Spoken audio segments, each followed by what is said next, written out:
Umi Kalsum masih tak percaya ia masih hidup saat setelah gelombang tsunami meluluhlantahkan Aceh pada tahun 2004 silam. Ada banyak mukjizat yang terjadi pada bencana alam dahsyat saat itu.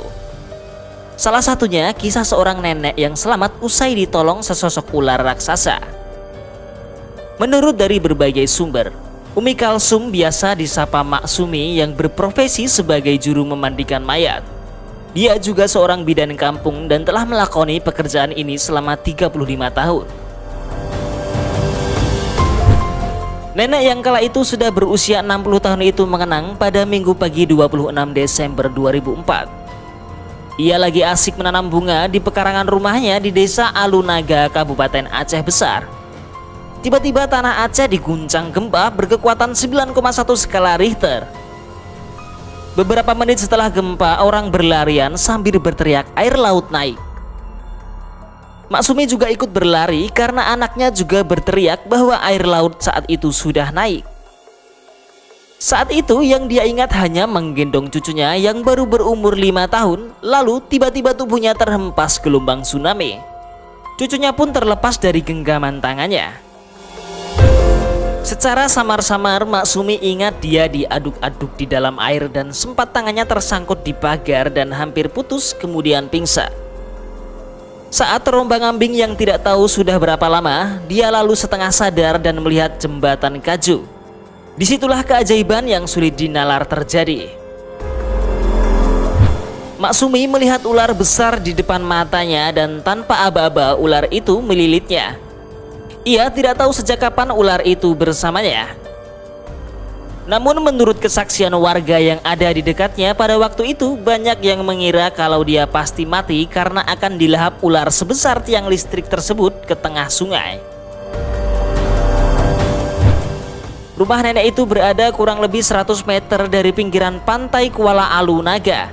Awalnya dia sempat mengira ular tersebut hanyalah sebatang pohon pisang. Saat dibawa ular itu, dia hanya bisa berucap zikir dan terus berbisik agar diselamatkan ke darat.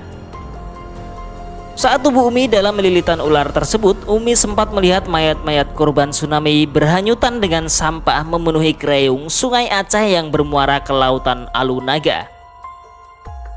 Ia pun kembali pingsan saat masih dililit ular dan kembali tersadar saat sudah di kawasan Sungai Lamyong. Ia bercerita, beberapa menit kemudian seorang remaja melemparkan sehelai baju kaos, disusul seorang wanita yang memberikannya sehelai gorden untuk menutupi tubuhnya. Rupanya Mak Sumi sudah telanjang karena bajunya semua robek, hanya sisa benar di leher saja. Setelah Umi menutupi tubuhnya, barulah datang 3 pemuda yang menurutnya merupakan relawan Palang Merah Indonesia.